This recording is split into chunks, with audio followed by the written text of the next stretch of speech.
Oh, hello YouTube. I don't usually do videos regarding politics and things, and I don't really want to make this channel about that, so let's try and keep these type of videos like to a minimum. Anyway, so interestingly enough, Australia has, my country has decided that that we're going to go with nuclear submarines, and that's angered France. But that wasn't really Australia's fault. France just didn't come to the table with what they needed to do to meet the military's requirements. Because the military will lay down, or in this case the Navy, will lay down requirements as to what their submarines or ships or whatever it is that they're buying. They'll say, we want this. And if the other person's not willing to come to the table on what this actually is, can't really be faulted on Australia's part for saying, look, we're out. Because I mean, there was questions about it right from the start. Because in the modern world, all these submarines are going to have to be nuclear. That's it. Every country that operates submarines will more than likely have to go that route, because of the fact that diesel subs are noisy, and they also can't be as big, so you can't carry as much stuff, and that makes them less capable. So they're noisy, slower, and less capable, and require, their endurance factor is far less. And the key factor about a submarine is it has to endure. It has to be one of the lasting ultimate powers of that nation, that it can defend itself, because you have something that it's hard to detect, and can make an enemy go, all right, I'm going to be wary of them because they can use that. Now, there's been some backlash from China, but honestly, China, I mean, if there is anybody from the Chinese government that watches these videos, I have a few things to say to you. One, everything we do in regards to our defense is more or less a reaction to what you're doing. All right? Militarizing the Spratly Islands, where you can put ICBMs there, it does worry us, and then putting pressure on the Philippines and everyone else around us, and us as well, to say, hey, you're supposed to own some international waters that you don't own. I mean, because of some map from 100 years ago that has no bearing on today, don't pull that BS with us. Don't. All right? Call a spade a spade. And finally on that, the whole Wuhan thing, guys, come on. We all know you made a mistake, and then you covered it up, and you doubled down on stupid. And then you want to engage with us and try and develop, and you're treating us like we can be disrespected, and you can have no trustworthy actions whatsoever. I'm sorry, but the international community does not view that as something to be positive about, like we tend to look at that and go, well, they lied about that and they're doing this, can't really trust them. I'm sorry, China, but that's how it is. Like, you're not the good guy here. You're a superpower that's untrustworthy. All right, that's it.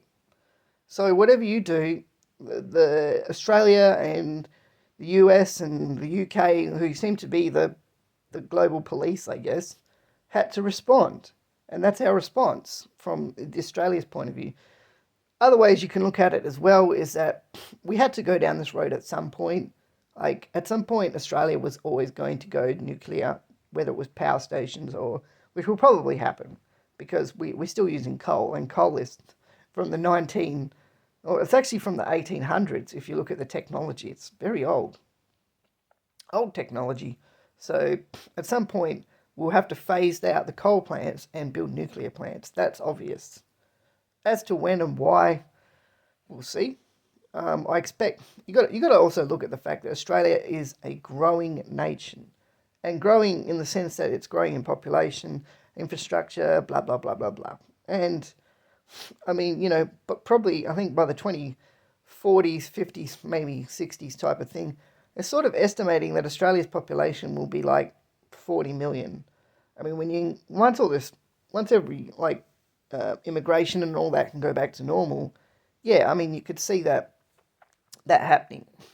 Um, Obviously, yeah, because you'll have people born in the country, people immigrate to the country, blah, and all that stuff. But there has to be jobs and things like that for people. There's no point moving to a country and just being in the same situation you were always in. That doesn't fix anything. Nor does it make any sense to not try and fix what you have at your own country as well. Like, I don't agree with people running from something because it's not good there. Like, and I'm not talking about war zones. I'm talking about just economically, like people going, oh well, it's better over there, so I'm going there. Like, that to me is just sort of like that's not how you make a place better. Like, if you want to make it better, you've got to be better. You've got to be the one that steps up and goes, all right, what do I have to do to make this place better? Like, do I have to be smarter? Do I have to be, do we, have to figure out how to work together better and, collectively use our minds, etc. Back to the submarines. That's my thoughts on it. I thought basically it was a no-brainer. It was always going to happen. And when you look at the economy of Australia and how much we put into military, money-wise, like we're always going to have try and gain the most modern equipment we can. There's no point buying outdated equipment. So submarines will have a good lasting effect. And yes, we're not concerned with what our enemies think of us having nuclear submarines. Think whatever you like. As long as you leave us alone, we'll leave you alone, kind of deal. But yeah, it doesn't matter. To be honest, they're only crying because we're equaling their capabilities. So basically, they don't want us having the same capabilities as them. They don't like that. It's not like we're going to use it offensively, but there you go. So what does that mean for the future for Australia? Will it paint a target on our backs? Of course it will, but we already had that target, so it makes no difference. Like, the target was there the moment China started putting pressure on everyone in the region. All right? That's the truth. So if China doesn't like it, then maybe they should, they're telling us to tone it down.